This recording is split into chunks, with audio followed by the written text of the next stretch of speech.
You are about to experience the Jersey Jaguar YouTube channel, the greatest YouTube channel in all of history when it comes to your Jacksonville Jaguars. In order to become a subscriber to this channel, if you haven't done so already, you only need to fit 3 criteria. First, you must love the Jacksonville Jaguars. Second, you must hate, better yet even despise, the Tennessee Titans. And third, and most importantly, you must know in your heart with everything you have that Shad Khan is a complete and total buffoon. If you fit those 3 criteria, hit that subscribe button, join me on this YouTube journey, and I promise you, you will not be disappointed. Sit back, relax, and listen to the best Jaguar insight on the YouTube platform. What's up, Jags fans? Boy, oh boy, does it feel good to finally be doing a review. This is the first review for the 2022 NFL season that I'll be doing. Unfortunately, there isn't a whole lot to talk about because there was only a couple bright spots in that game that we watched last night. But I'm going to get into those real quick.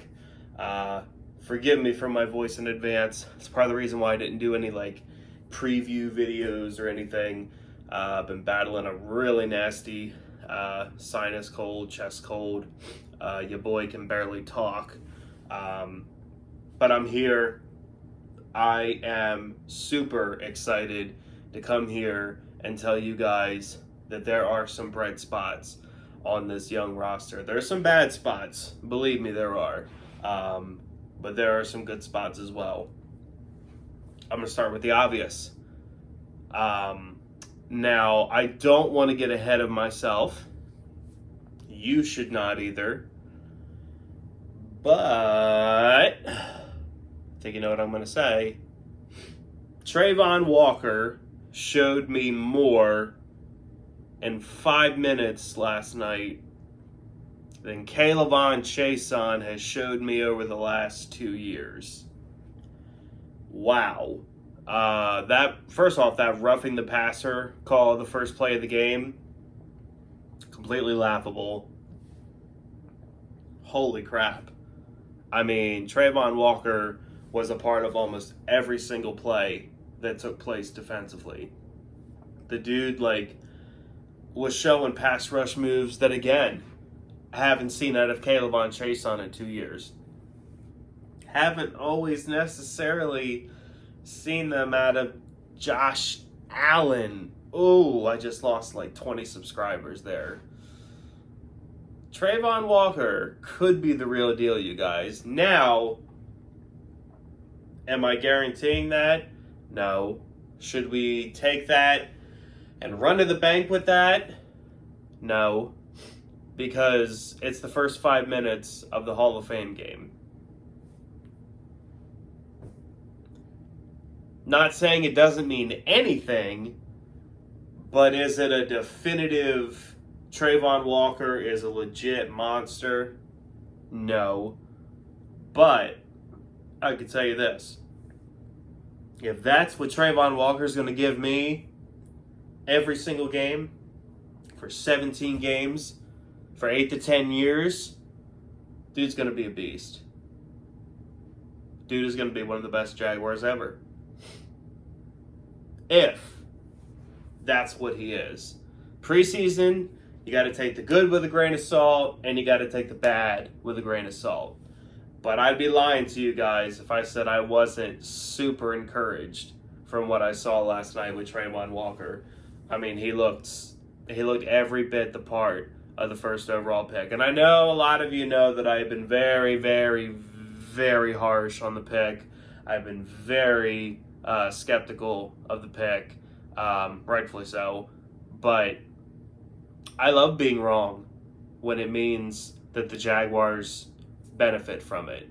I'm not that much of an egomaniac that I would put my own hot takes and my own opinions above the Jaguars' success. So what we saw out of Travon Walker last night, excuse me, give me that for 17 games for the next decade. You won't find a bigger Travon Walker fan on this planet than this guy right here. Something else that kind of jumped off the screen to me that I wasn't really expecting much. I actually thought Snoop Conner looked really good. Now, when it comes to the offense, really didn't have anyone out there who's going to play any significant time. Although I do think, I don't necessarily know how close the competition, excuse me, that's why I haven't made videos lately. I don't necessarily know how close the competition is between Walker Little and Jawan Taylor. However, I think that Walker Little kind of closed that competition just a little bit more with his play last night. Because every time the Jags are on offense, God knows I wasn't looking at Jake Luton. I was looking at Walker Little. Both the Walkers played great last night, I thought. And like I said, Jawan Taylor's nursing that injury, and Walker Little continues to play like that throughout the preseason. It's very, very possible that Walker Little is your starting right tackle week 1 against the Washington Commanders. And if he plays well then Jawan Taylor's career in Jacksonville may very well be over. Because the dude played well. Had crappy quarterback play last night. I mean, Jake Luton's just awful. I mean, I can't see a scenario where the Jaguars eat up that extra roster spot and keep Jake Luton on there for a third quarterback. I don't even know if he's practice squad worthy, to be honest with you. He sucks. Like, he really sucks.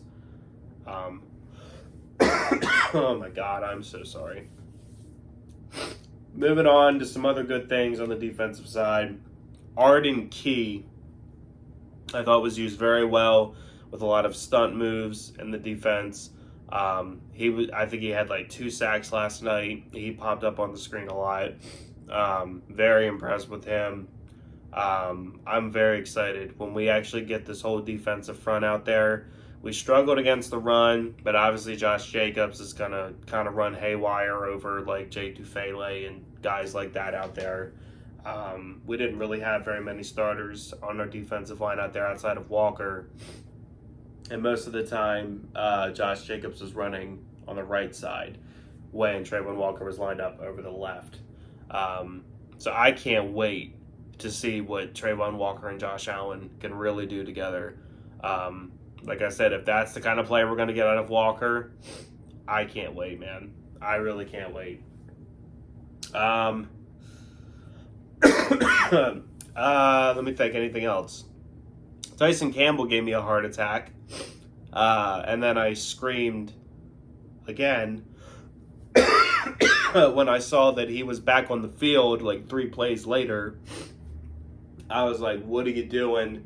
Get him off the field. We can't afford to have guys that important to us, that key to this team's future, be out there, after an injury like that. Apparently, he just got the wind knocked out of him, thank God. But immediately I was like, oh my God, he broke his arm, tore his ACL, he did, whatever. I'm just thinking the worst.